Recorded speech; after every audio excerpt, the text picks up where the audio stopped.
Hello दोस्तों, देखिए trick आपका जो क्लास चल रहा सामने, ये बिहार पुलिस का आज क्लास 3 है और इसे फिर हम कल के जैसा कवर करेंगे, ठीक है ना।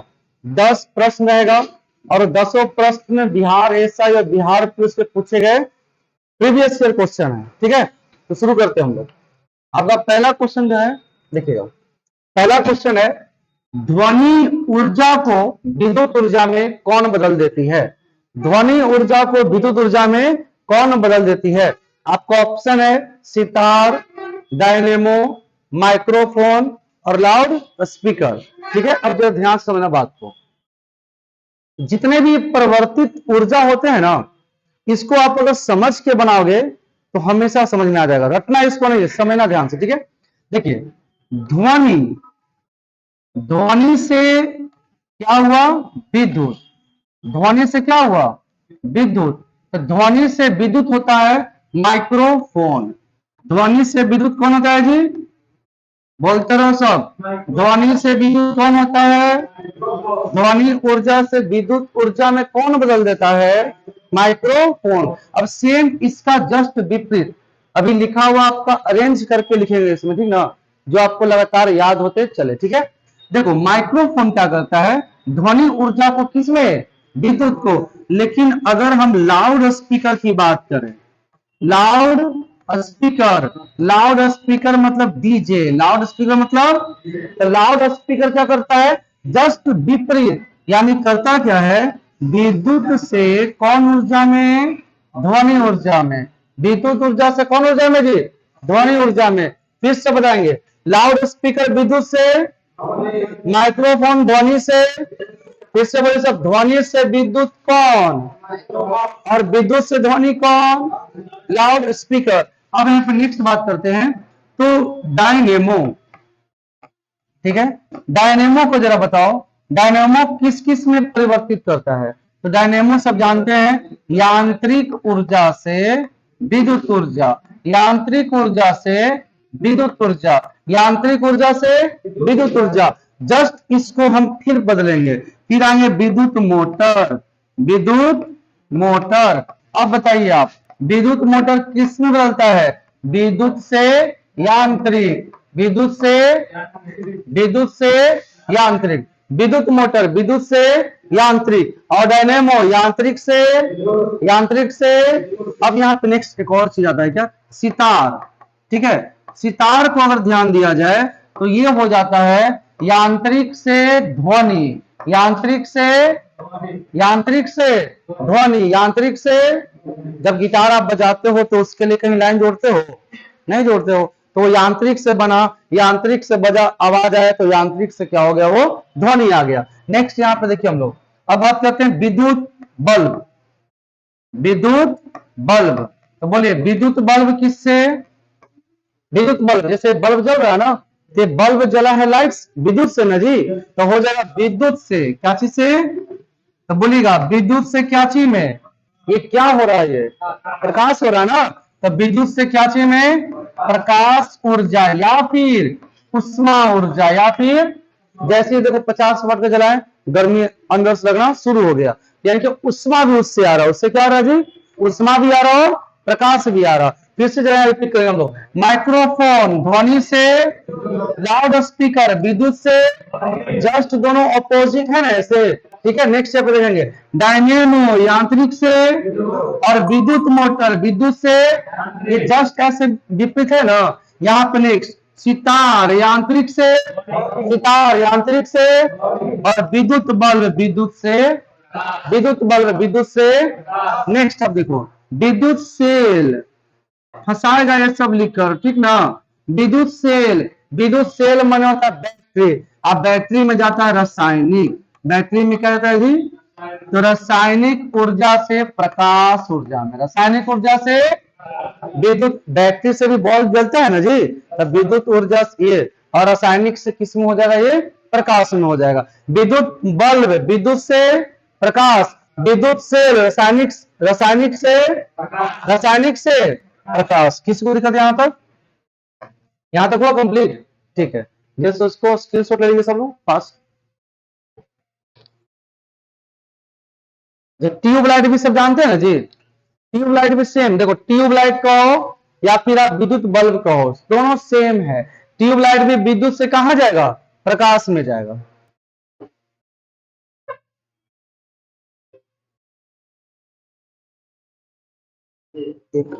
एक मिनट थोड़ा,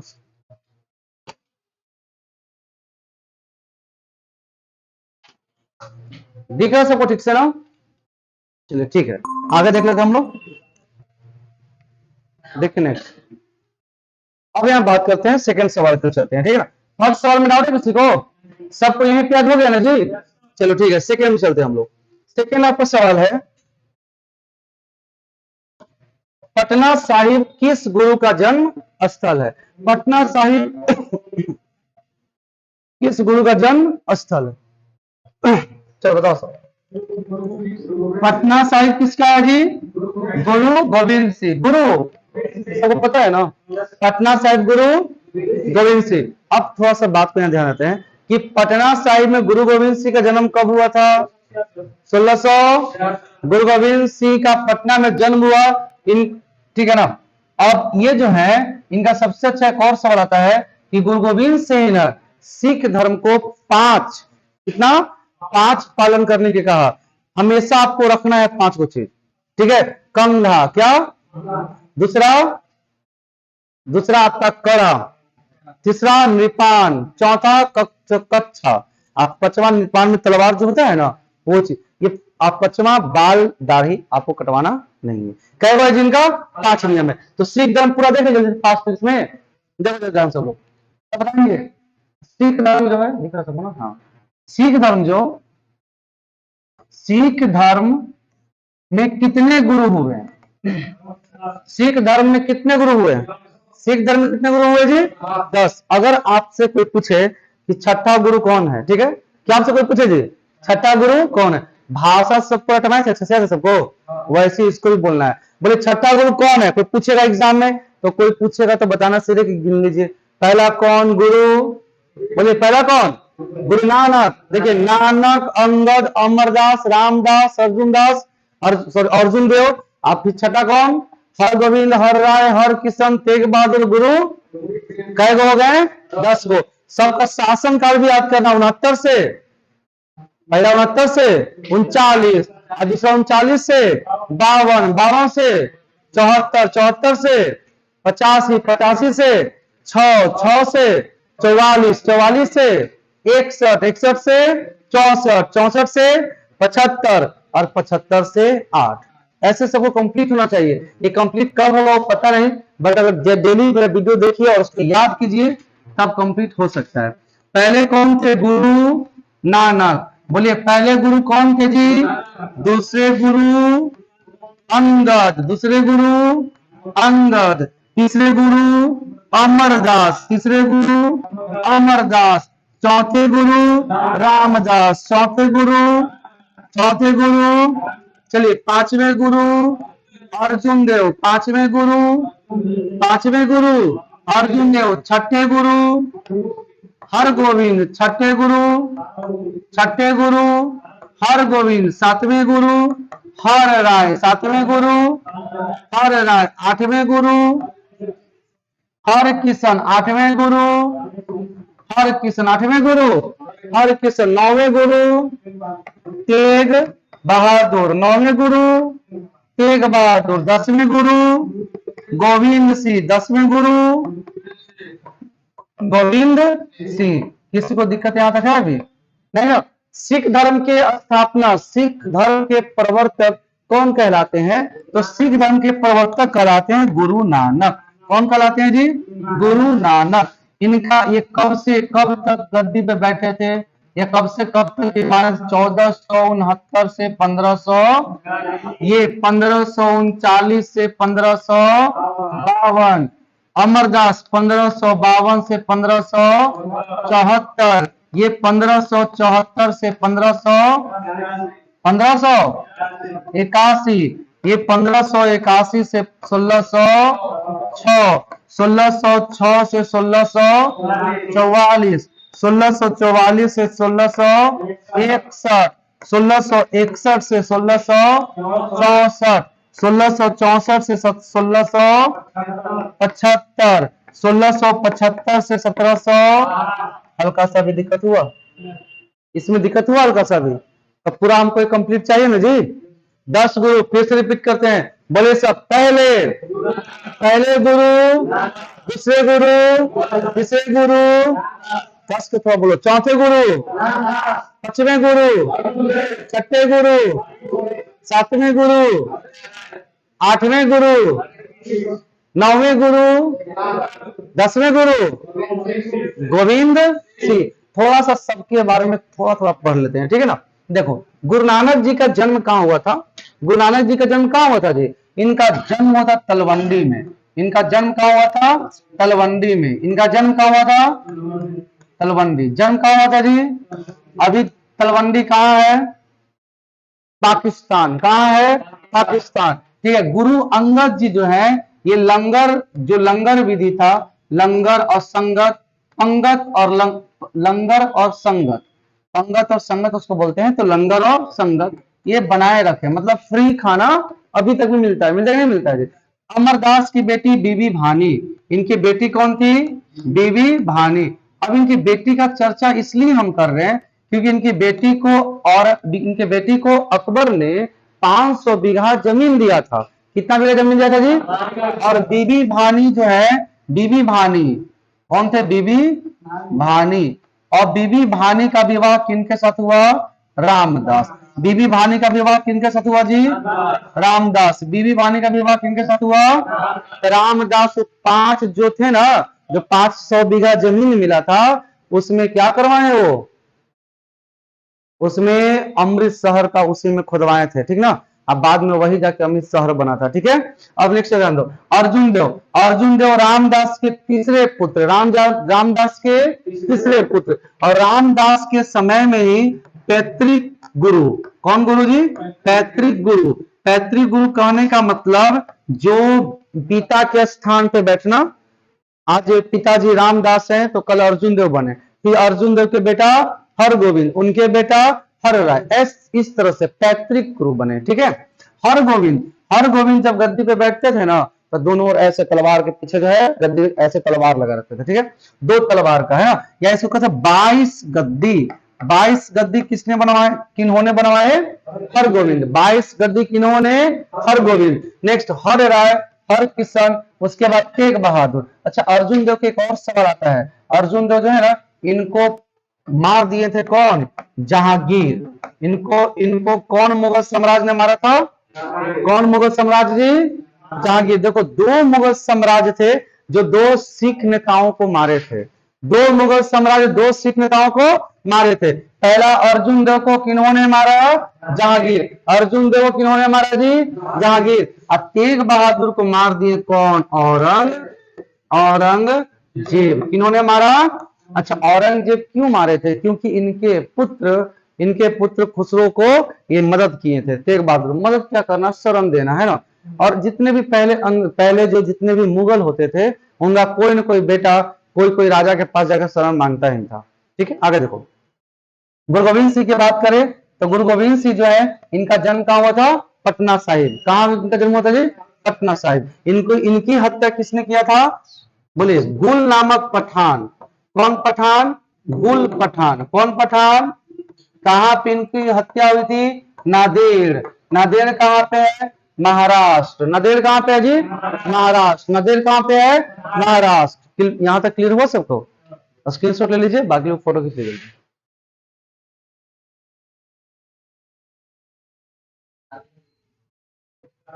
हो गया? एकदम क्लियर हो रहा है ना जीके जी? ठीक है, सब जगह सब शेयर करेंगे इसको, ठीक है। आप जितने जो भी तैयारी कर रहे हैं बिहार पुलिस का, उनको फोर्स करके लीजिए, पढ़िए कम से कम, ठीक है। एक 2 वीडियो देखेगा, वो खुद देखने का प्रयास, अगला वीडियो का इंतजार करेगा वो, ठीक है ना। आगे देखते हैं नेक्स्ट हम लोग। देखिए, 3 नंबर सवाल क्यों आते हैं। 3 नंबर है, पुष्यभूति वंश की पहली राजधानी कहाँ थी? अब बताओ, पुष्यभूति वंश जो है, उनकी पहली राजधानी कहाँ थी? तो पुष्यभूति वंश में 2 राजधानी, कितने राजधानी जी? पहला राजधानी थानेश्वर, पहली राजधानी, और दूसरा राजधानी दूसरा राजधानी कन्नौज। देखो पुष्यभूति वंश का संस्थापक थे पुष्यभूति। संस्थापक कौन थे? पुष्यभूति। इनके संस्थापक थे पुष्यभूति। इनके संस्थापक कौन थे? पुष्यभूति। पुष्यभूति। लेकिन इनके समय में, ये पुष्यभूति काल में सबसे शक्तिशाली, या आप कह सकते हो प्रभावशाली, प्रभावशाली, प्रभावशाली कौन थे? ये थे प्रभाकर वर्धन। कौन थे? प्रभाकर वर्धन। प्रभाकर वर्धन। प्रभावशाली और सबसे प्रतापी राजा कौन थे? प्रभाकर वर्धन। कौन थे? प्रभाकर वर्धन। प्रभाकर वर्धन के दो पुत्र और एक कन्या, दो पुत्र और एक पुत्री। ठीक है, अब ये जरा ध्यान से समझेंगे बात को, ठीक है ना, एकदम कभी नहीं भूलिएगा ये, ठीक है, बस अच्छे से आप समझने का प्रयास करेंगे, ठीक है ना। ये देखो प्रभाकर वर्धन कितने पुत्र? दो पुत्र और एक पुत्री। पहला बड़े बड़े जो पुत्र थे उनका नाम था राज्यवर्धन। उनका नाम क्या था जी? राज्यवर्धन। जो छोटे पुत्र थे उनका नाम था हर्षवर्धन। उनका नाम क्या था? हर्षवर्धन। हर्षवर्धन। जो एक कन्या थी उनका नाम था राज्यश्री। राज्यश्री। अगर कभी पढ़े मेरे पास तो आपको इसकी कहानी कंप्लीट याद होगा। नहीं याद होगा जी? कंप्लीट बोलिए। प्रभाकर वर्धन कितने पुत्र? पुत्री। ठीक है, बड़ा बेटा, उससे छोटा, और एक लड़की कौन थी? राजश्री। अब देखो लड़की है, इनका विवाह तो हो गए, है ना। तो प्रभाकर वर्धन ने अपनी पुत्री का विवाह मौखरी राजा, कौन सा राजा जी? मौखरी राजा। कौन सा राजा? मौखरी राजा। किनसे विवाह किया इन्होंने? मौखरी राजा। किनका? गृह वर्मा। मौखरी राजा कौन थे? गृह वर्मा। ये कहाँ के राजा थे? मौखरी के। कहाँ का राजा थे ये? मौखरी। तो मौखरी राजा गृह वर्मा। राजश्री का विवाह हुआ मौखरी राजा गृह वर्मा, मौखरी राजा गृह वर्मा से। अब सुनिएगा, जो गृह वर्मा थे इनकी एक दुश्मनी थी, इनकी एक दुश्मनी थी। मालवा के शासक देवभूति। मालवा के शासक, कहाँ के शासक जी? तो मालवा के शासक देवभूति से इनका क्या था? दुश्मनी था। देवभूति से इनका दुश्मनी था। मालवा शासक देवभूति से किनका दुश्मनी था? गृह वर्मा का। देवभूति से दुश्मनी किनका था? गृह वर्मा का। अब देवभूति क्या किए कि गए और गृह वर्मा को मार दिए। गृह वर्मा को, अब थोड़ा सा ध्यान देंगे, गृह वर्मा जो है, गृह वर्मा पहले अपने परिवार में अगर गृह वर्मा को कुछ होता है तो उनके पापा देखेंगे, उनके भाई देखेंगे, है ना। और जब गृह वर्मा का विवाह हो गया राजश्री के साथ, तो अब अगर गृह वर्मा को कुछ होगा तो कौन कौन देखेगा जी? ससुर नहीं और साला सब देखेंगे ना। अब सबको टेंशन हो जाएगा ना। पहले अकेला थे, अब सबके साथ हो गए। अब जैसे ही गृह वर्मा की हत्या करता है कौन? देवभूति, वैसे ही राजश्री आते हैं और किनको मार देते हैं? देवभूति को। किनको मार देते हैं? देवभूति को। अब फिर से रिपीट करते चलेंगे ताकि आपको कंफ्यूजन न हो। गृह वर्मा की हत्या किसने किया? देखो एरो के निशान ऐसे कर रहे हैं ना, सब लोग ऐसी कॉपी भी करना ताकि याद रहे, ठीक ना। गृह वर्मा की हत्या किसने किया? देवभूति की हत्या किसने किया? राज्यवर्धन। अब थोड़ा सा यहाँ पॉइंटेड आता है कि देवभूति के एक बहुत अच्छा मित्र था। बहुत अच्छा इनका कौन था जी? मित्र, जिनका नाम था शशांक। जिनका नाम क्या था? जिनका नाम क्या था जी? शशांक। अब सुनिए कहानी यहाँ पे कैसे मोड़ आता है। शशांक ने क्या किया? शशांक के मित्र को मार दिया ना राज्यवर्धन जी। अब ये गए और किनको मार दिए? ये राज्यवर्धन। किनको मार दिया? ये राज्यवर्धन को। शशांक ने किनको मार दिया? राज्यवर्धन को। ठीक है, अब बच्चा कौन बेचारा? कौन बचा? अब हर्षवर्धन गुस्सा में गया, किनको मार दिया? किनको मार दिया? शशांक को मार दिया। अब कन्नौज वहां पे जाकर हर्षवर्धन कन्नौज में जाकर गद्दी पे बैठ गया। लेकिन वो गद्दी पे बैठा नहीं था, वो उनकी जो बहन राजश्री थी इनका चरण पादुका रखकर और बगल वाले गद्दी पे बैठते थे। हर्षवर्धन जो है, ये हर्षवर्धन को कहा क्या? कुछ कुछ पॉइंट पढ़ लेते हैं। इस हर्षवर्धन को बोलते हैं शिलादित्य। शिलादित्य। हर्षवर्धन को क्या बोलते हैं जी? शिलादित्य। हर्षवर्धन क्या बोलते हैं? शिलादित्य। और इनको क्या बोलते हैं बताइए? और भी कुछ बोलते हैं? लिच्छवी दौहित्र। लिच्छवी लिच्छवी दौहित्र, शिलादित्य। इन्हीं के समय में आए थे हेनसोंग। कौन आए थे? हेनसोंग चीनी यात्री। हेनसोंग चीनी यात्री। देखो हर्षवर्धन के समय में कौन है चीनी यात्री आए थे? हेनसोंग चीनी यात्री आए थे। कौन? हेनसोंग, है ना। और ये आकर जो नालंदा विश्वविद्यालय है वहां पे महायान शाखा जो बौद्ध धर्म का है ना, उनमें शिक्षा ग्रहण किया था। कहां पे इन्होंने शिक्षा ग्रहण किया था जी? नालंदा विश्वविद्यालय। कौन सी बौद्ध धर्म, कौन सी शाखा? महायान शाखा। अब एक सवाल यहां से भी बनेगा, बताएंगे कि बौद्ध धर्म की जो हीनयान और महायान शाखा है, वो दोनों शाखा जो है ना, वो दोनों शाखा कब बटा था? 23 बौद्ध संगति में बटा था। चौथी बौद्ध संगति। कितनी बौद्ध संगति में बटा था जी? चौथी बौद्ध संगति में। सवाल तो इतना ही क्या ही बताए, सवाल पे सवाल बंद चल जाएगा, है ना। इतना अपने रोक दे, ठीक है। चलो जैसे सबसे कॉपी करता फास्ट, जैसा कॉपी कर इसको स्क्रीन शॉट लीजिए, बाकी लोग इसको फोटो खींच लीजिए। हो गया जी?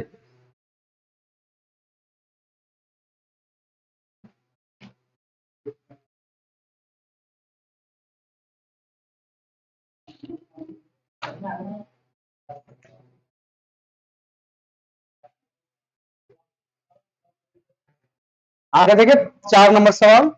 देखिए 4 नंबर सवाल आपका क्या है, समझेंगे जिसको हम लोग। 4 नंबर सवाल देखते हैं। मादा क्यूलेक्स मच्छर से कौन सी बीमारी होती है? अब एक बात जानो, सब मादा ही मच्छर से होता है, ठीक ना।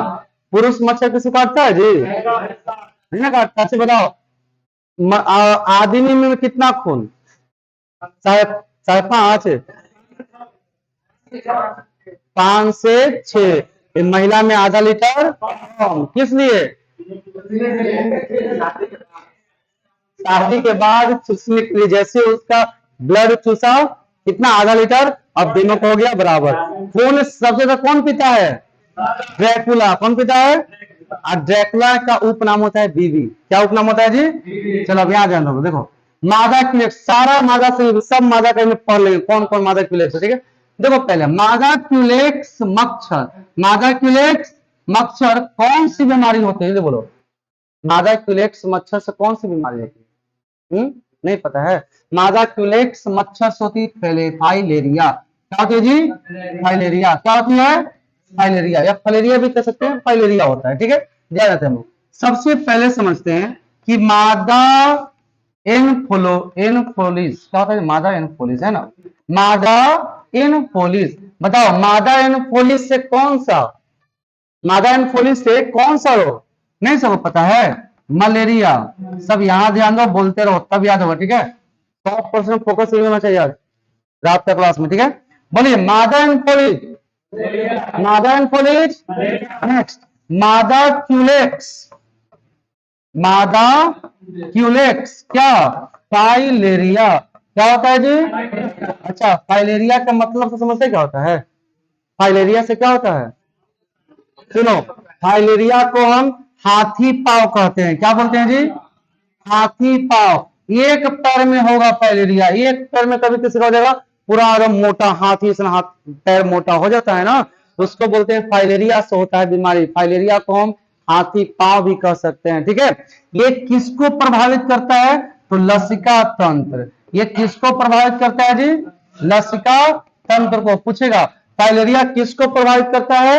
लसिका तंत्र को। लसिका तंत्र को, ठीक है। नेक्स्ट अब बोलिए मादा एडिस। मादा एडिस मच्छर से क्या होता है? मादा एडिस मच्छर से क्या होता है? नहीं पता है? डेंगू। कौन बीमारी होता है जी? डेंगू। कौन बीमारी होता है? जब आपको डेंगू होगा ना, तो आपको डेंगू डेंगू वाले जोन में रखा जाएगा। अगर भर्ती होने जाइएगा तो जितना डेंगू के जितना बीमार लोग रहेंगे ना, रोगी, उसी में आपको रखा जाएगा, ठीक है। यानी कि स्वस्थ वाले लोग में, फिर उसमें भी डेंगू हो जाएगा, ठीक है ना। नेक्स्ट देखो मादा सीसी मच्छर। बोलिए मादा सीसी से क्या होता है जी? मादा शीशी से निंद्रा रोग। क्या होता है? निंद्रा रोग। क्या होता है जी? निंद्रा रोग। देखो आप लोग तो बिना मादा शीशी नहीं, नॉर्मल मक्खी भी जो घरेलू मक्खी रहता है ना, वो रहेगा तो आप लोग को नींद आ जाता है। देखो गर्मी, अभी गर्मी का मौसम है, किसी किसी का घर थोड़ा हवादार में है तो गलियारा में ना पक्का नहीं प्लेन क्या आता है, और उसी पे लोग सो गया, दोपहर में सो गया, अब पूरा मक्खी लग रहा है, अब मक्खी से सहला रहा है कि सो जा नहीं, और कितनों मक्खी लग रहा है, लोग सो जाता है। तो घरेलू मक्खी से भी लोग सोता है, लेकिन अगर सीसी मक्खी अगर आपको काटता है तो आपको ज्यादा नींद आएगा, आपको नींद ज्यादा आएगा। इस ये जब मच्छर काटे तो आपको नींद ज्यादा आएगा। चलो अब थोड़ा सा अलग से पढ़ ले। देखिए डायरिया बीमारी जानते हैं? डायरिया बीमारी नहीं, डायरिया बीमारी एस्केरिस मच्छर से होता है। किससे होता है? एस्केरिस नहीं, एस्केरिस जीवाणु, एस्केरिस जीवाणु है, एस्केरिस होता है। किससे होता है? एस्केरिस से। और जब डायरिया हो जाएगा ना, तो डायरिया का मतलब आपके आंत में घाव, आंत में, ये कभी नहीं होना चाहिए। अगर आपके आंत में गलती से भी घाव हुआ तब आपका बचने का कोई उपाय नहीं है। ठीक है, अभी हाल में कुछ समय पहले ना विपिन सर बोल रहे थे कि यहाँ पे पूरा जो एक्सरसाइज नहीं करता है वो डॉक्टर, पूरा बजाता है हड्डी जी, तो आंत में, आंत इधर से उधर उनका हो गया था। आंत अगर गड़बड़ाया, क्योंकि आंत से ही खाना जाता है ना सब, छोटी आंत बड़ी आंत होते हुए बहुत दिक्कत हो जाएगा। तो आंत में घाव हो जाना डायरिया बीमारी। तो डायरिया से भारत पे एगो मुगल शासक मरा था, कौन मरे थे? महात्मा बुद्ध। डायरिया से दो लोग मरे थे। एक कौन? अकबर। अकबर की मृत्यु किससे हुई थी? डायरिया से। और कौन एक मरे थे जी? महात्मा बुद्ध। महात्मा बुद्ध की मृत्यु किनसे हुई थी? कहा जाता है कि महात्मा बुद्ध मशरूम, कुकर मुता उसको बोलते हैं, मशरूम खाने से उनकी मृत्यु हो गई थी। मशरूम खाए, पेट गड़बड़ हो गया, आने वाला समय उनका फिर मृत्यु हो गया था। ठीक है, इतना ही ना, जल्दी कॉपी कीजिए, स्क्रीनशॉट लीजिए।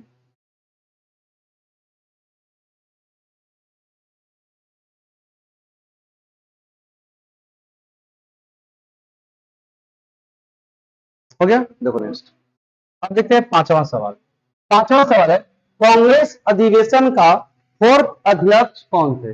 कांग्रेस अधिवेशन का फोर्थ अध्यक्ष कौन थे? कौन थे जो चौथा अधिवेशन में अध्यक्ष बने थे? बताइए कौन थे इसमें?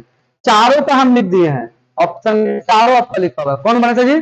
देखिए ध्यान से, सबसे पहले समझेंगे, बने थे जॉर्ज जूलियस। और पॉइंट समझना है कि कांग्रेस को बोलते INS, Indian national Congress, Indian national Congress, INS, Indian national Congress. इनकी स्थापना 28 दिसंबर 1885 को हुआ था। 28 दिसंबर 1885 को हुआ था। 28 दिसंबर 1885 को INS की स्थापना, बोलो, INS की स्थापना कब हुआ? 28 दिसंबर 1885 को। नेक्स्ट जानेंगे, इनकी सबसे पहले INS बनाने के लिए किनके दिमाग में, ये किनकी दिमाग का उपज है? जब एक बात बताते हैं, महात्मा गांधी कहते हैं क्या कि डफरिन जो है, ये जो INS, डफरिन का दिमाग का ये उपज है, डफरिन का दिमाग का उपज है। ठीक है, अब देखो INS की स्थापना किया किन्होंने? AO Hume. किन्होंने किया था इसकी स्थापना? AO ह्यूम, जिन्हें हर्मिट ऑफ शिमला कहा जाता है। हर्मिट ऑफ शिमला, इन्हें कहा जाता है हर्मिट ऑफ शिमला। इसका हिंदी क्या हुआ जी?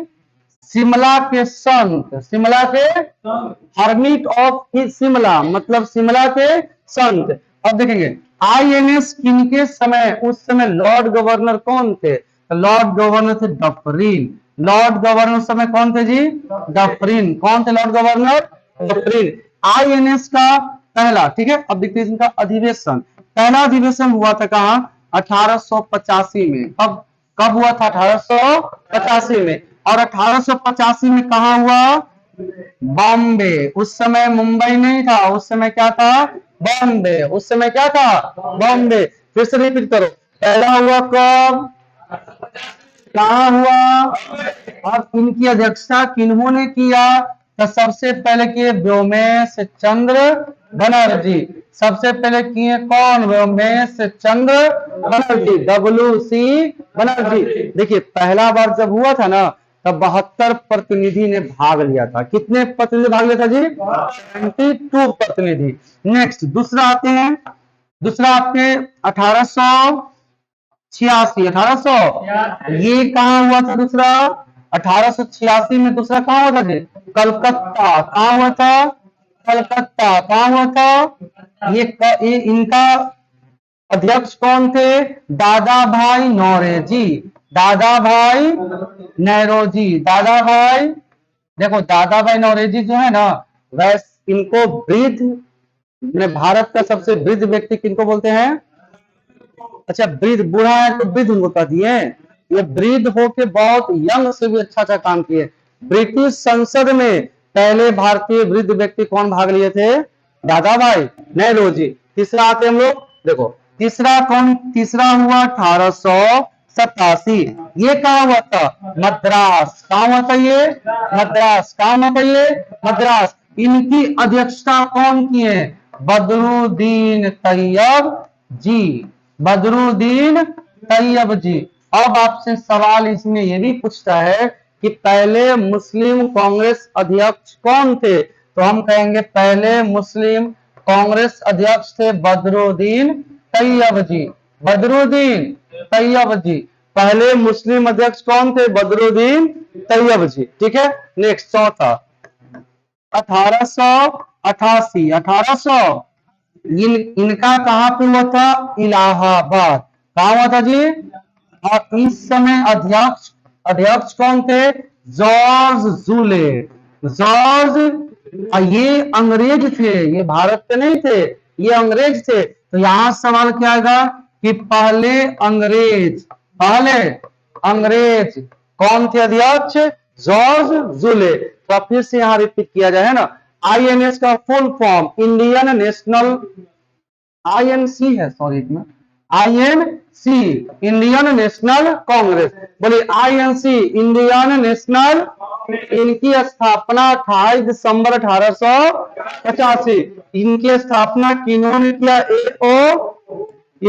इनको कहा जाता है हर्मिट ऑफ शिमला। ठीक है, यानी कि शिमला के संत, शिमला के 1885 में पहला हुआ। ये पहला कहां पे हुआ था? बॉम्बे में। पहला कहां हुआ था जी? कौन सा दिया? WC बनर्जी। दूसरा कहां हुआ? अध्यक्ष। तीसरा कहां हुआ? अध्यक्ष कौन किए? बदरुद्दीन तैयब जी। बदरुद्दीन पहले मुस्लिम अध्यक्ष। चौथा कब हुआ? कहा हुआ? कौन किए? अब पहले अंग्रेज कौन बने? जॉर्ज जूले। कौन बने जी? जॉर्ज जूले। थोड़ा सा देख लेते हैं बिहार में कहा हुआ था ना। तो 37वां संशोधन कहा हुआ था? 37वां अधिवेशन कहा हुआ था? गया। कहा हुआ था जी? कब? 1922 में। 1900। इनकी अध्यक्षता कौन की थी? किए थे CR दास। CR मैंने चितरंजन दास। कौन के? चितरंजन दास। अब सुनिए नेक्स्ट हम लोग, ठीक है। पूर्ण स्वराज की मांग, पूर्ण स्वराज की मांग कब किया गया था?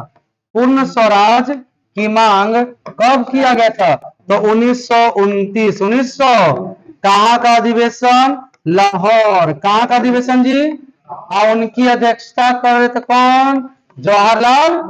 इनकी अध्यक्षता कर रहे थे कौन? जवाहरलाल नेहरू। और ये कहां पे हुआ था? लाहौर में। कौन सी चीज की मांग किया गया था? पूर्ण स्वराज। स्वराज से और भी सवाल आते हैं। सबसे पहले स्वराज, अच्छा स्वराज हिंद पुस्तक कौन लिखे? जल्दी बोलिए। स्वराज हिंद पुस्तक कौन लिखे? स्वराज हिंद या हिंद स्वराज, ये पुस्तक लिखे कौन? MK गांधी, महात्मा गांधी। और स्वराज मेरा जन्म सिद्ध अधिकार है। स्वराज मेरा जन्म सिद्ध अधिकार है, ये किनका नारा था?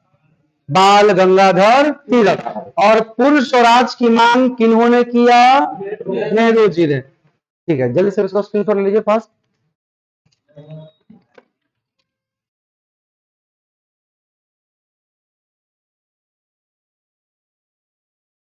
हो गया जी कंप्लीट।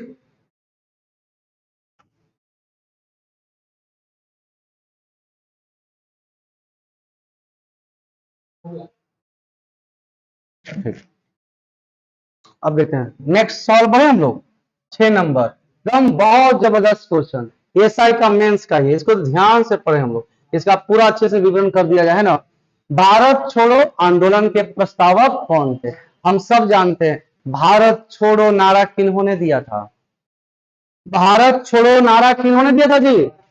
अरे इहो से तो मुझे पता नहीं जी। महात्मा दिल्ली चलो, कहाँ सब रहता है अभी। देखो ऐसे, भारत छोड़ो आंदोलन के, भारत छोड़ो आंदोलन किन्होंने नारा दिया? लेकिन है महात्मा गांधी ऑप्शन में, हंसेगा ऑप्शन में, हंसेगा, हम नहीं रहेंगे तो। अब आ गए ना, अब नहीं फंसेगा, ध्यान दो। महात्मा गांधी आंदोलन के प्रस्तावक कौन थे? अबुल कलाम, अबुल कलाम आजाद। ध्यान दो, महाभारत छोड़ो आंदोलन आखिर किया क्यों गया? कि क्रिप्स मिशन आया था, अंग्रेज एक लाया था क्रिप्स प्रस्ताव। इन्हें तुम लोग को सुन लो, ठीक से सुन के सब कॉपी करना, ठीक ना। हल्का फुल्का गलत लिखा भी जाए तो उससे मतलब सब नहीं रखना, ठीक है। देखो क्रिप्स प्रस्ताव, क्रिप्स प्रस्ताव जो है यह विफल हो गया था। क्रिप्स प्रस्ताव क्या हो गया था जी? विफल, मतलब सफल नहीं हो पाया। जब क्रिप्स प्रस्ताव विफल हो गया तो इनके विरोध में क्या लाया गया? 8 अगस्त 1942, 8 अगस्त 1942 को महात्मा गांधी ने, एम के गांधी ने, कहां पे? मुंबई में। कहां पे? मुंबई में। ग्वालियर टैंक वहां पे एक जगह है, वहां पे कौन सा जगह है जी? ग्वालियर टैंक। वहां पे कौन सी जगह है? ग्वालियर टैंक। वहां पे ग्वालियर टैंक के पास क्या किया इन्होंने? तो भारत छोड़ो आंदोलन का घोषणा कर दिया। ग्वालियर टैंक से भारत छोड़ो आंदोलन, भारत छोड़ो आंदोलन, आंदोलन का घोषणा किया। भारत छोड़ो आंदोलन का घोषणा किया। कब इन्होंने? अब थोड़ा सा ध्यान देंगे। क्रिप्स प्रस्ताव विफल होने के बाद महात्मा गांधी ने 8 अगस्त 1942 को मुंबई के पास एक जगह है ग्वालियर टैंक, वहां से 8 अगस्त 1942 को भारत छोड़ो आंदोलन का घोषणा कर दिया। सीधे जनता को बुलाए और घोषणा कर दिए कि भारत छोड़ो। 8 अगस्त को घोषणा किए और 9 अगस्त को लागू हो गया। सवाल आपको ऐसे फंसाएगा, कहेगा ना कि कब ये लागू हुआ था, तो हम कहेंगे 9 अगस्त 1942 को ये लागू हो गया था। 9 अगस्त 1942 को ये लागू हो गया। अब जैसे ही अंग्रेज इस चीज को देखा, दम दिमाग उसका खराब, वो कहा कि क्या कर रहा सब भारत के लोग, है ना। और सुनिए, पहले भारत में एक नेशनल कांग्रेस ही था, राष्ट्रीय कांग्रेस ही था, जो अपनी बातों को रखता था, अपनी बातों को रखता था। तो यहाँ पे बात ये आई, तो पूरा अंग्रेज ने 9 अगस्त को ही, कब? 9 अगस्त को ही एक ऑपरेशन निकाला, एक ऑपरेशन निकाला, एक ऑपरेशन यानी 0 आवर ऑपरेशन, 0 आवर ऑपरेशन। कौन सा ऑपरेशन जी? 0 आवर, आवर नहीं, आवर, 0 आवर ऑपरेशन अंग्रेज ने लगाया। और 0 आवर ऑपरेशन लगाया जिसके तहत 9 अगस्त को ही, 9 अगस्त को ही रात 12 बजे तक, रात 12 बजे तक, रात कब? 12 बजे तक, रात 12 बजे तक सब कांग्रेस को अरेस्ट कर लिया। सब कांग्रेस को क्या कर लिया जी? अरेस्ट करके जेल भेज दिया। और सब कांग्रेस को नहीं, जो कांग्रेस के बड़े बड़े नेता थे, और सबको पता है, देखो किसी को एक जगह नहीं रखा, सबको कोई कहीं इस जेल में, कहीं उस जेल में, सबको अलग अलग दूर दूर भेज दिया, ताकि वहां पे जल्दी कोई आपस में मिले नहीं। सो जस्ट फास्ट, इसके बाद आगे तुम बताएंगे आपको।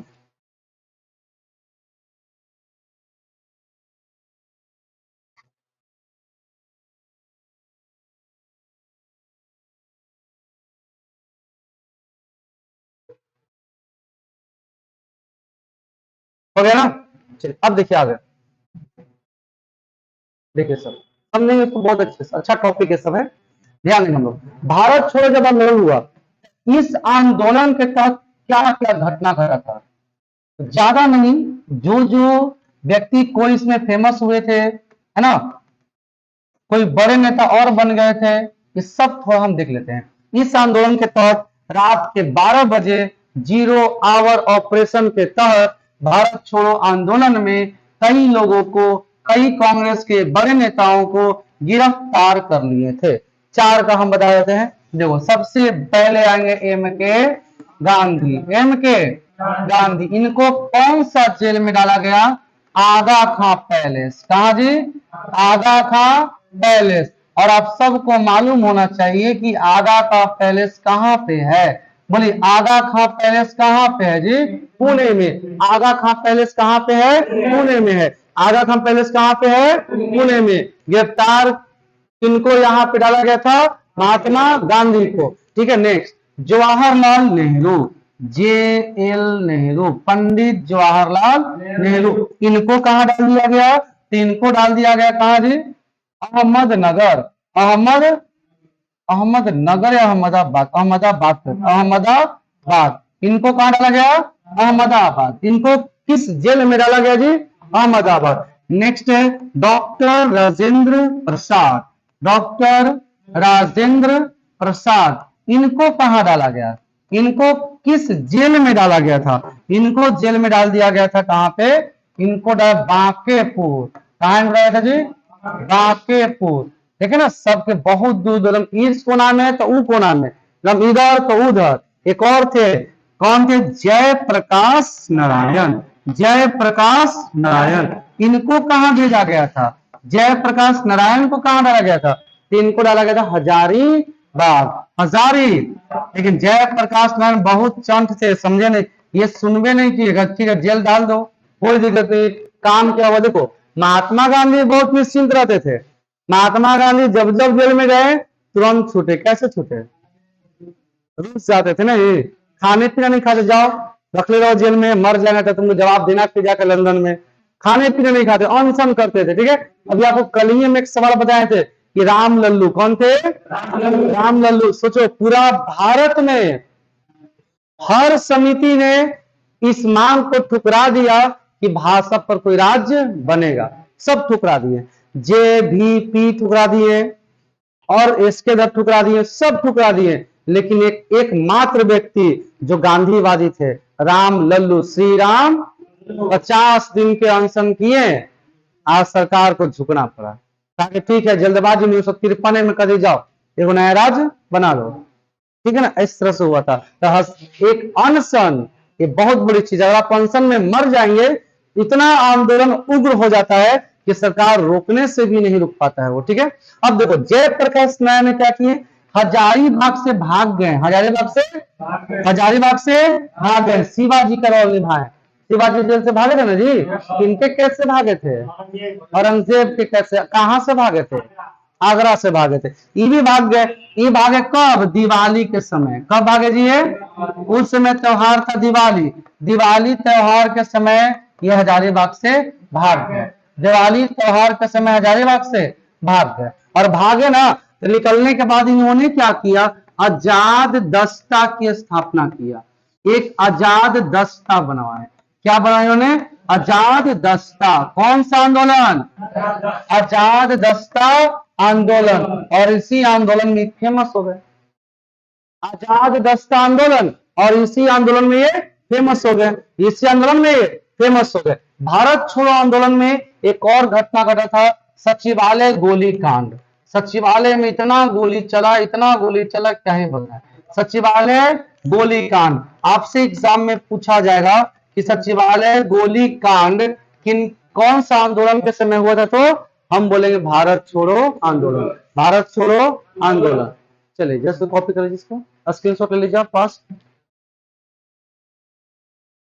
एकदम बहुत ये सब इंपॉर्टेंट क्वेश्चन है, कुछ ज्यादा ही इंपॉर्टेंट सब है।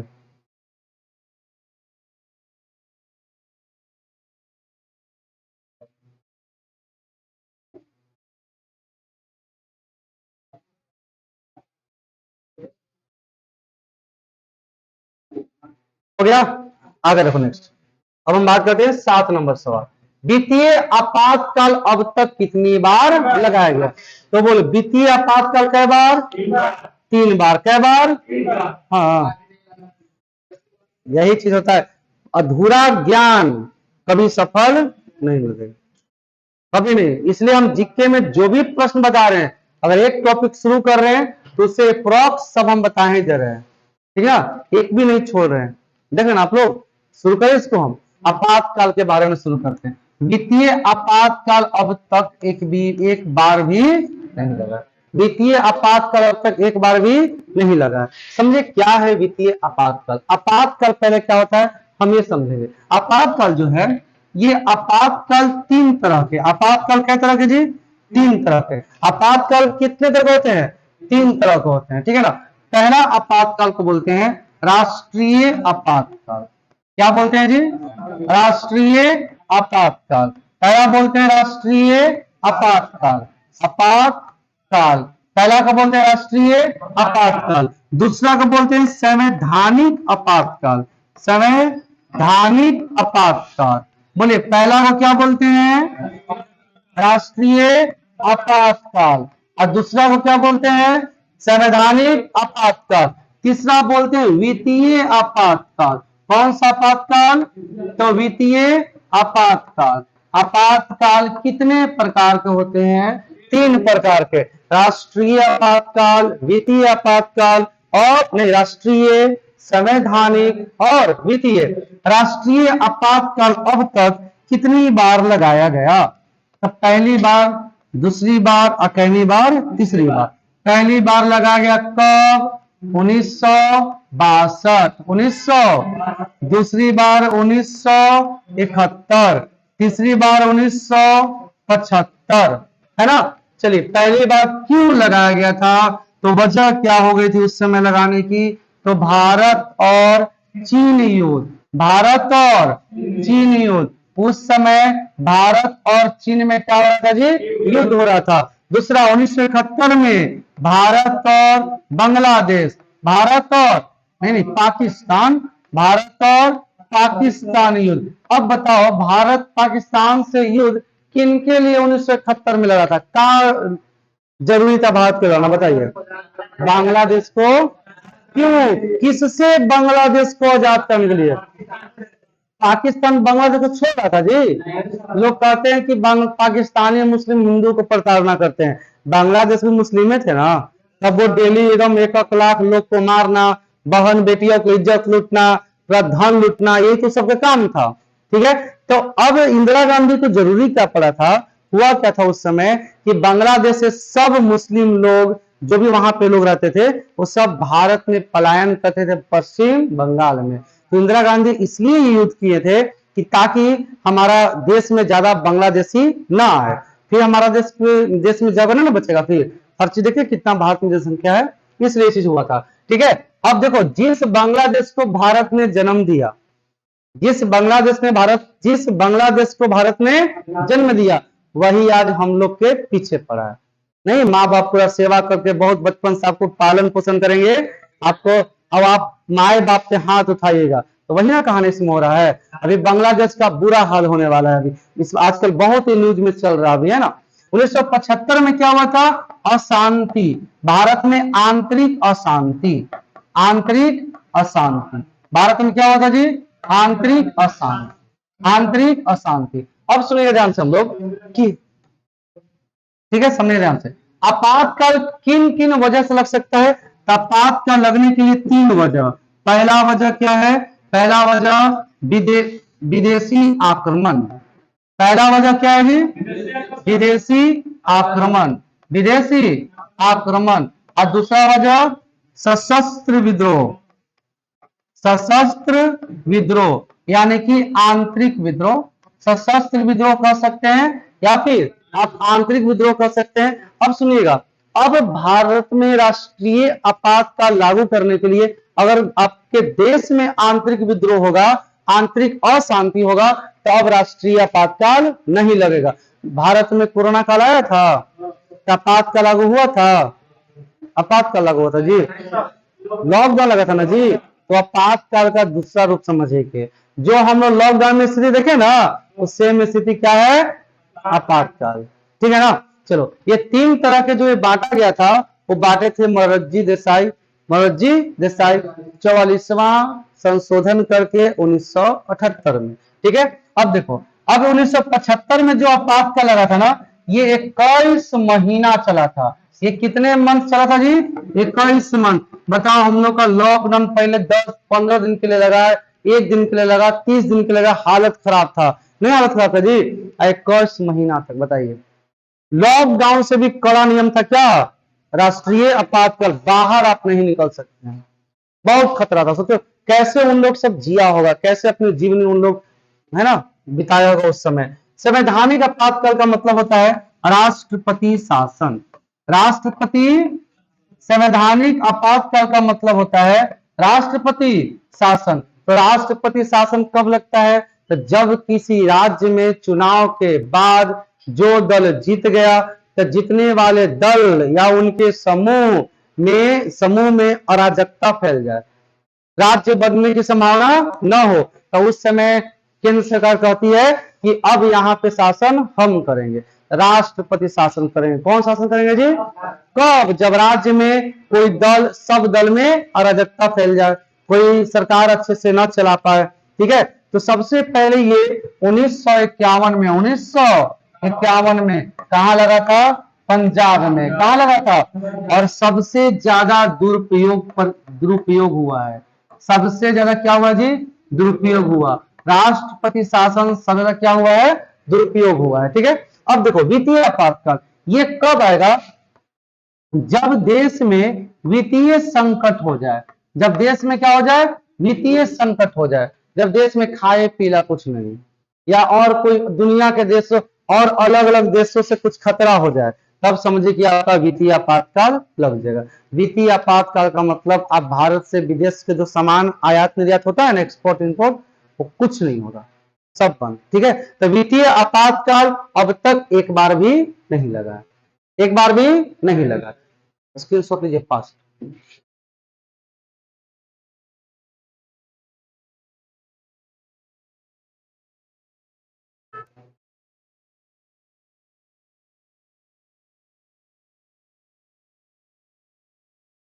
ठीक है ना। अगर आप आपसे पूछे इसमें कि ये तीन भाग में बांटे थे कौन, लिख दिए, सब सुन के सब लिख दिया। ठीक ना। 44वां संशोधन के तहत 1978 में बीजेपी की पार्टी आई और मोरारजी देसाई ने इनको तीन भाग में बांट दिया था। इस बात करो कितने में बढ़ रहा है जी, तीन भाग में। कहीं कौन दिक्कत हुआ इसमें, आगे बढ़े। 8 नंबर सवाल पे चलते हैं हम लोग। ठीक है। देखिए 8 नंबर सवाल, आपका सवाल क्या है, ऊर्जा का सबसे बड़ा वैकल्पिक स्रोत क्या है। ये सब भी ऐसा का सवाल है। बोलो, ऊर्जा का सबसे बड़ा वैकल्पिक सवाल क्या है स्रोत, क्या है, कौन है, सौर ऊर्जा। इसका आंसर क्या हो जाएगा जी, सौर ऊर्जा। और सौर ऊर्जा का प्रमुख कौन है, सौर ऊर्जा किन से आता है, सौर ऊर्जा कहां से आता है, बोलिए, सूर्य की, यानी कि सूर्य से ना। तो बोलिए, सौर ऊर्जा कहां से आता है जी, सूर्य से। सौर ऊर्जा कहां से आता है, सूर्य से। कहां से आता है, चलिए, अब सूर्य क्या है, सूर्य क्या है जी बताओ, सूर्य क्या है, एक तारा है। ये सब तो पढ़ाया गया क्लास में ना। सूर्य क्या है, तारा है। सूर्य क्या है, तारा है। अच्छा, ये भी बताया गया सूर्य का निर्माण कैसे होता है। सूर्य की जब उम्र ढलने लग जाता है तो किस रूप में आ जाता है, दो ध्यान से। सूर्य को कहते हैं सौर मंडल का मुखिया। सौर मंडल का, बोलिए, सौर मंडल का मुखिया किन्हें कहा जाता है जी, सूर्य को। सौर मंडल का मुखिया किन्हें कहा जाता है, सूर्य को। सूर्य जो है, सूर्य के इर्द गिर्द, सूर्य के इर्द गिर्द चक्कर कौन लगाते हैं, चक्कर कौन लगाते हैं, ग्रह। सूर्य के चक्कर कौन लगाते हैं, ग्रह। सूर्य के चक्कर कौन लगाते हैं, चक्कर, ग्रह चक्कर लगाते हैं। ग्रह, उपग्रह, क्षुद्र ग्रह, सब किसका चक्कर लगाते हैं जी, सूर्य का। सूर्य जो है, सूर्य की चाल कितना है, सूर्य भी तो किसी का चक्कर लगाएंगे ना। तो सूर्य की चाल है 250 किलोमीटर प्रति सेकंड। मतलब सोच लो, 1 सेकंड में कै 100 किलोमीटर जी? 250। इतना चाल से आप चल पाएंगे? आप पलटीना उठा के 100 के स्पीड चलो, उड़िया रहे पीछे में, नहीं होता है जी? कितना होता है? अब मेरा गाड़ी से चलो 200-300 स्पीड में, तब लगे कि उड़िया रहे हैं। अगर वही आप और सोचो, 300 किलोमीटर पर आवर की बात कर रहे हैं हम, आज 250 किलोमीटर पर 1 सेकेंड में 250 किलोमीटर 1 सेकेंड में। अगर वैसा मशीन आपको लगा दिया है तो पूरा लोक घूम लीजिएगा, है जी? तो आप इतना कर्म खराब कि पाकिस्तान से घूमे जाएगा, बताओ। तो पाकिस्तान में घूमने जाओगे, कराची में घूमने जाके? लाहौर लाहौर घूमना है, पंजाब घूम लो, कराची घूमना है, गुजरात घूम लो, खत्म कहानी। ऐसा ऐसा अगर भगवान कृपा से कभी मिल भी जाए स्पीड और मशीन मिल जाए, तो ऐसा ऐसा पूरा दुनिया पर लोग घूमो, भूलोक छोड़ के पाताल लोग जाओ, नीचे फिर आकाश लोग जाओ, पूरा फिर एकदम पूरा घूमो, पूरा सौर मंडल ब्रह्मांड को घूम लो, है ना? लेकिन इससे भी सुनिए, आज सोचो, तब वो सूर्य का इतना स्पीड है, सूर्य का स्पीड इतना है, फिर भी एक चक्कर आकाश गंगा की, किसकी? आकाश गंगा की एक चक्कर कितने वर्षों में लगाते हैं जी? एक चक्कर कितने वर्ष में? आप समझ सकते हो, 25 करोड़ वर्ष लग जाएगा उनको। कितना समय लग जाएगा जी? 25। इतना स्पीड होने के बाद भी, इतना स्पीड होने के बाद भी। अब ध्यान दो, सूर्य से ग्रह जान लेते हैं। सुनिएगा, सूर्य के ग्रह जो है, क्या सूर्य से सबसे नजदीक ग्रह कौन है? ये लिखवाने से बैठे हम बना देते हैं, सब क्रम में आ जाएगा। सब कितने ग्रह है जी? बोलो, ग्रह कितने हैं? ग्रह कितना? ग्रह कितना? कौन ग्रह को हटा दिया गया है? कौन ग्रह को हटा दिया गया जी? प्लूटो को ना। कौन ग्रह को हटा दिया गया है? प्लूटो को। किस ग्रह को हटा दिया? प्लूटो को। प्लूटो को कहाँ रख दिया हटा के? बौना ग्रह में। किस ग्रह में? बौने ग्रह में। किस ग्रह में? बौने ग्रह में। किस ग्रह में? अब कब हटाया था? कब हटाया था? 2006। अच्छा की बात बताओ, प्लूटो को ग्रह की श्रेणी से हटा दिया ना, तो हटाने से उसको कुछ फर्क पड़ा है? वो जो है वही ना है जी, वो जो है वही ना है। अब आप लोग सुनिए, आप लोग कहीं जाते हैं, कोई कहीं आपको लज्जित कर दिया, टेंशन, अरे कैसो बेइज्जती कर दी, और आप जो है वही रहिएगा ना जी। वो किया, ओकरा गलती है। अब प्लूटो को हटा दिया ग्रह से, तब प्लूटो बदल गया? अरे जो है वही है। वो अपने आप में जो खूबी उसमें था, वही खूबी अभी भी है। आपके पास जो खूबी है उससे बेटर करने का प्रयास कीजिए, ठीक है? कोई कुछ बोले उतना कुछ से मतलब, सबसे बड़ा रोग क्या कहेंगे लोग? आगे देखना पे ये सूर्य क्या है? ये सूर्य। अब सूर्य को जो है रहते हैं, सूर्य जब यहाँ पे है, ठीक है, तो सूर्य के बगल में कौन सी ग्रह है? सूर्य के बगल में बुध। अब बताओ आप, सूर्य के सबसे नजदीकी ग्रह, इसके बाद बोलते जाओ जिसके बाद, इसके बाद शुक्र के बाद पृथ्वी की मंगल, पृथ्वी के बाद मंगल के बाद, थोड़ा सा इसको ऊपर कर दे क्या? बाद में इसको सब लीजिएगा, है ना? नीचे लिख देते हैं ना, तो अच्छे से फेयर करना है आप लोग को ना। देखो ये क्या है? सूर्य के बगल में कौन ग्रह? बुध ग्रह। फिर उसके बगल में शुक्र ग्रह, उनके बगल में पृथ्वी के बगल में, मंगल के बगल में बृहस्पति। अब बताओ, बृहस्पति के बगल में शनि, शनि के बगल में अरुण के बगल में, अरुण के बगल में वरुण। एक बात दिमाग में बैठा लीजिएगा, ये चारों हमेशा एक साथ, चारों हमेशा, चाहे वो सूर्य से दूरी हो, चाहे वो पृथ्वी से दूरी हो, चाहे वो आकार में हो, चाहे वो, तो दिक्कत। अब नेक्स्ट जाते हैं। अब बोलिएगा, सूर्य के नजदीक कौन है? सूर्य के नजदीक, चलो बता, पृथ्वी किनके बगल में? शुक्र। शुक्र पृथ्वी के नजदीक, शुक्र पृथ्वी के नजदीक, शुक्र पृथ्वी के नजदीक। अच्छा चलो देखो, मंगल और बृहस्पति के बीच में ना क्षुद्र ग्रह पाया जाता है। कौन सा ग्रह पाया जाता है? अक्षुद्र ग्रह बहुत सारा, ठीक है। अब वो क्षुद्र ग्रह जो है ना, उसी में सबसे बड़ा क्षुद्र ग्रह सेरस। कौन है? लिखवाने रहे, सुन लीजिए, ठीक है, सुन के सब लिख लीजिएगा। सबसे बड़ा क्षुद्र ग्रह, इसकी खोज पियाजी, खोज खोज कौन किए थे? पियाजी। इतना ही रहना देना। चलिए जैसे स्क्रीनशॉट ले लीजिए इसको फास्ट। कॉपी बहुत अच्छे से करेंगे, पेयर सब बहुत जबरदस्त बनाएगा, सब बनवा लो जाके कॉपी, ऊपर पहला जिल में डाल देना।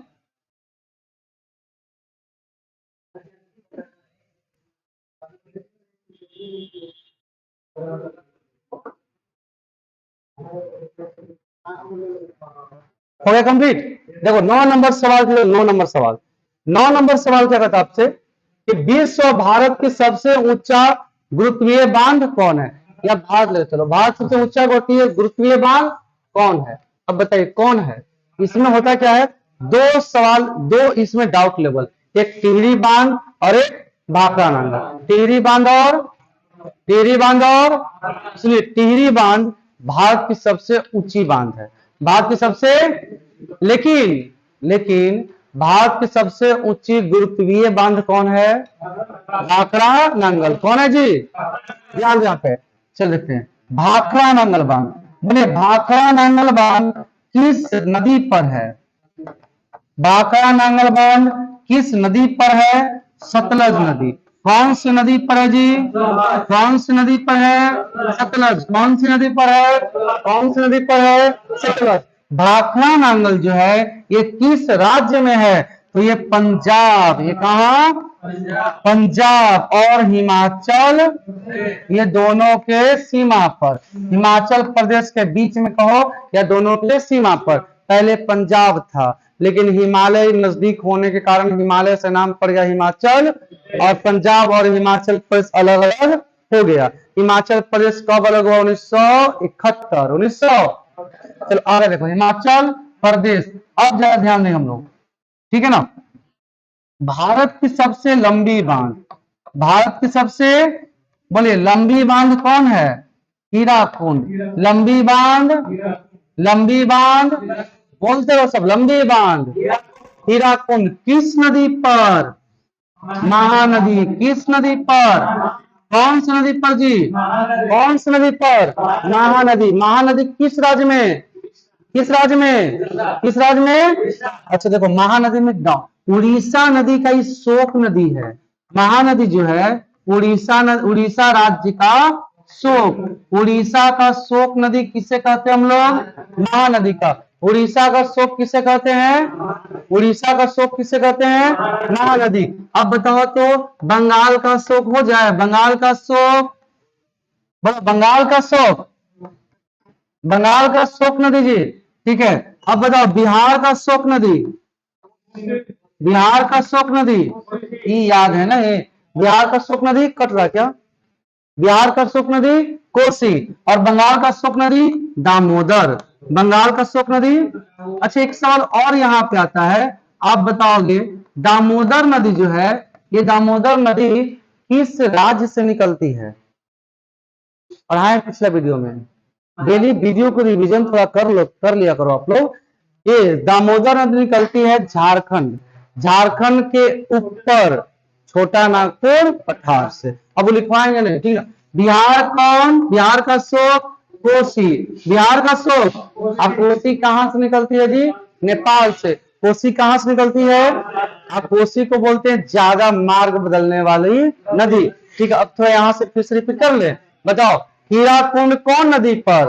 उड़ीसा का शोक, और उड़ीसा का शोक, बंगाल का शोक, दामोदर, बंगाल का शोक, बिहार का शोक। अब उड़ीसा का शोक महानदी, ये महानदी कहां से निकलती है? तो सिहावा की पहाड़ी। कहां से? महानदी कहां से? दामोदर नदी कहां से? छोटा नागपुर। कोसी कहां से? नेपाल से। कोसी कहां से? नेपाल से। थोड़ा सा देखो बांध के बारे में, नहीं कट रहा ना यहाँ पे, देखो थोड़ा नेपाल के बारे में सुनिएगा सब। नेपाल ये बांध के बारे में देखते हैं।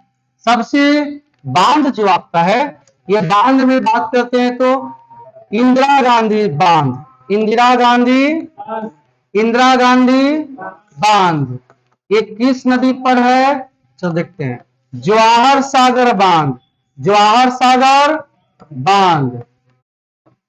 और कौन? जवाहर सागर बांध, इंदिरा गांधी बांध, ठीक है। राजा रंजीत सिंह बांध, रंजीत सागर बांध, पोंग बांध, पोंग बांध, तिलैया बांध, तिलैया बांध, तिलैया बांध, थीन बांध, इन्हीं को कहा जाता है थीन। वो क्या बोलते हैं? थीन। चलो देखो, इंदिरा गांधी जवाहर सागर ये है चंबल नदी। किस नदी पर ये बांध है जी? रंजीत सागर रावी नदी। कौन सी नदी? पोंग बांध ब्यास नदी। कौन सी नदी? तिलैया बांध बराकर नदी। कौन सी नदी? तिलैया बांध की स्थापना 1953, 1900। तिलैया बांध दामोदर नदी घाटी जो है उसी के अंदर है। तिलैया बांध किस नदी, किस परियोजना में है जी? तो अब देखो, दामोदर घाटी परियोजना, दामोदर घाटी परियोजना, इनकी स्थापना कब हुआ? स्थापना 1948, 1900। इनका इस संबंध किससे है? मेघा पाटेकर, मेघा पाटेकर। एक भी सवाल खराब नहीं है, जान लो सब, सारा सवाल बहुत अच्छा है। जैसे इसको स्क्रीनशॉट लीजिए, कॉपी कर लीजिए फास्ट। इसके बाद चलेंगे लास्ट क्वेश्चन पर।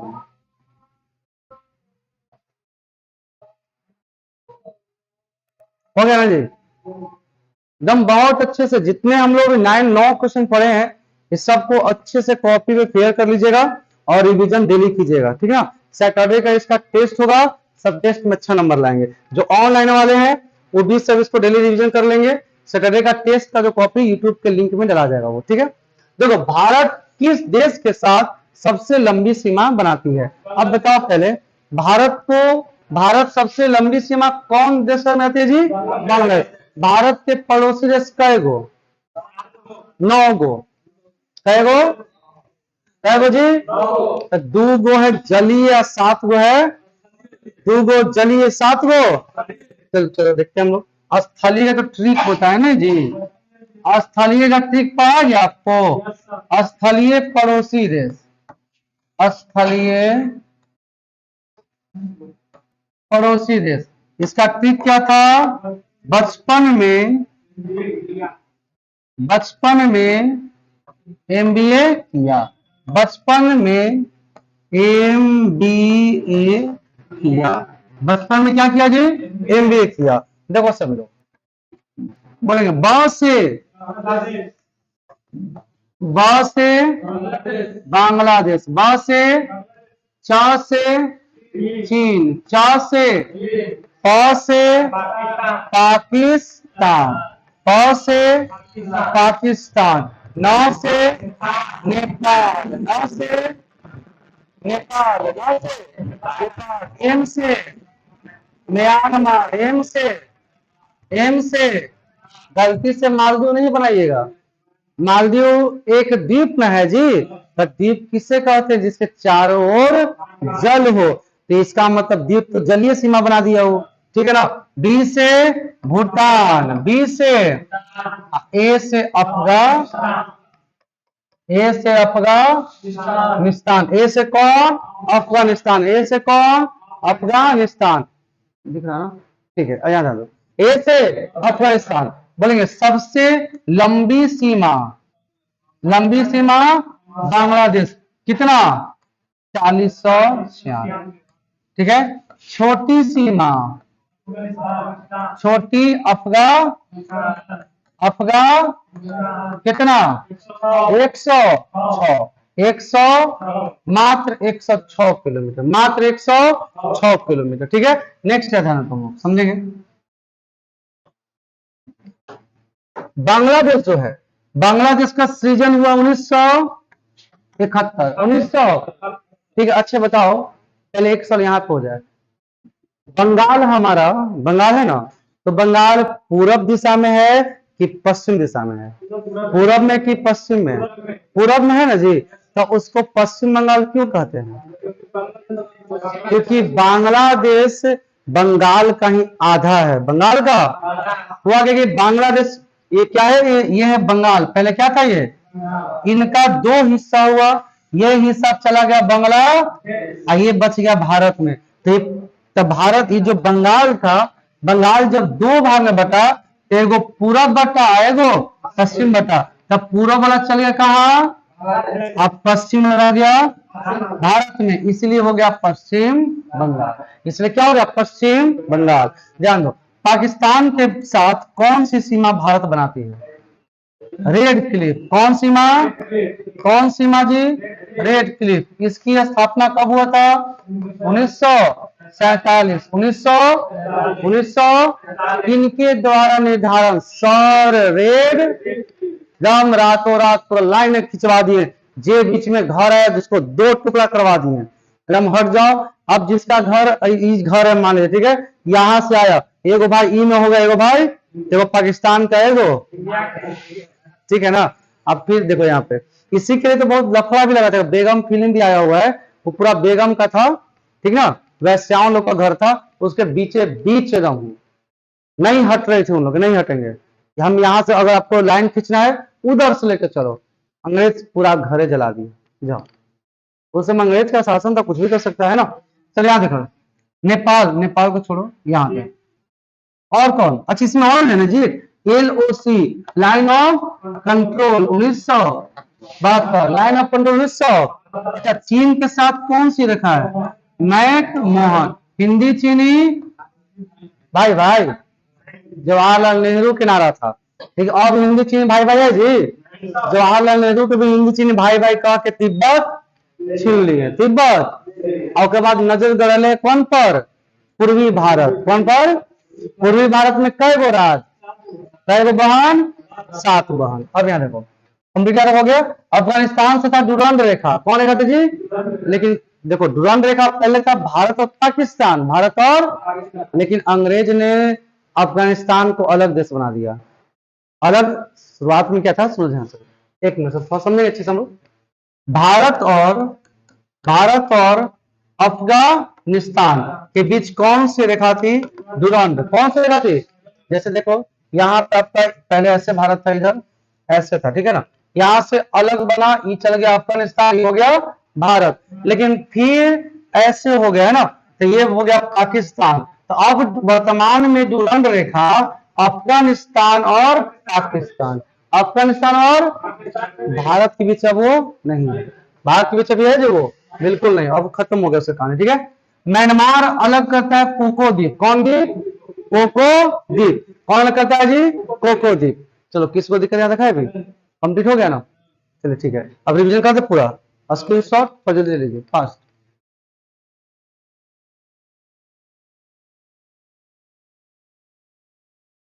हो गया ना जी? देखो अब शुरू करें। देखिए, तो फास्ट से बोलेगा, आवाज पर तेज, धीमी नहीं। ध्वनि ऊर्जा को विद्युत ऊर्जा में कौन? माइक्रो। ध्वनि ऊर्जा को विद्युत में, ठीक है। पटना साहिब किस गुरु का जन्म स्थान है? गुरु गोविंद गुरु। नेक्स्ट है, कुशभूति वंश के पहले राजधानी? बाद में कन्नौज। मादा क्यूलेट से फाइलेरिया, मादा क्यूलेट से, मादा क्यूलेट से फाइलेरिया। नेक्स्ट आपका कांग्रेस अधिवेशन और क्या दिया? जॉर्ज डुले। कौन थे? कौन थे? जॉर्ज डुले, पहला अंग्रेज ना जी, ठीक है। भारत छोड़ो आंदोलन के प्रस्तावक कौन थे? अब्दुल कलाम। लेकिन भारत छोड़ो आंदोलन की नारा कौन लगाए हैं? ठीक है, कब? 8 तारीख हुआ 9, गिरफ्तार हुए 9 बज के रात के। इसको बोलते नजर बंद, नजर बंद। अब हम लोग इसको नजर बंद कहेंगे, ठीक है। जब भी भारत में कुछ नया नया चीज लॉन्च करना, जैसे कि जम्मू कश्मीर को अलग राज्य बना रहे थे, तो उस समय वहां के शेख अब्दुल्ला सबको क्या किए थे, जो भी वहां के मुख्यमंत्री सब पहले थे, वो सबको नजर बंद करा दिया गया, ताकि वो बाहर रहेंगे तो बहुत सारे लोग को इकट्ठा करके आंदोलन कराएंगे। नेता बंद, प्रमुख नेता बंद, आंदोलन बंद, है ना। देखो नेक्स्ट, द्वितीय पातकल कई बार, कई बार, एक बार भी नहीं। ऊर्जा को सबसे बड़ा वैकल्पिक, ऊर्जा का सबसे बड़ा वैकल्पिक सौर ऊर्जा। नेक्स्ट आपका है भारत का सबसे ऊंचा द्वितीय बांध, भाखड़ा नंगल कौन है? अलंबी बांध। और वर्तमान में भारत सबसे ऊंचा बांध टिहरी, सबसे ऊंचा बांध टिहरी बांध। नेक्स्ट आते हैं भारत किस देश के साथ लंबी सीमा बनाती है जी? बांग्लादेश। सबसे छोटी सीमा, किसको दिक्कत है यहाँ तक? अब सब कंप्लीट हो गया ना? एक कैमरा वीडियो था बिहार पुलिस को लेकर, बिहार पुलिस ऐसे दोनों, ठीक है। सभी लोग चैनल सब्सक्राइब करेंगे और ज्यादा से ज्यादा शेयर कीजिए, सबको फायदा होगा इससे, ठीक है। ठीक है, आज का इतना रहने दे।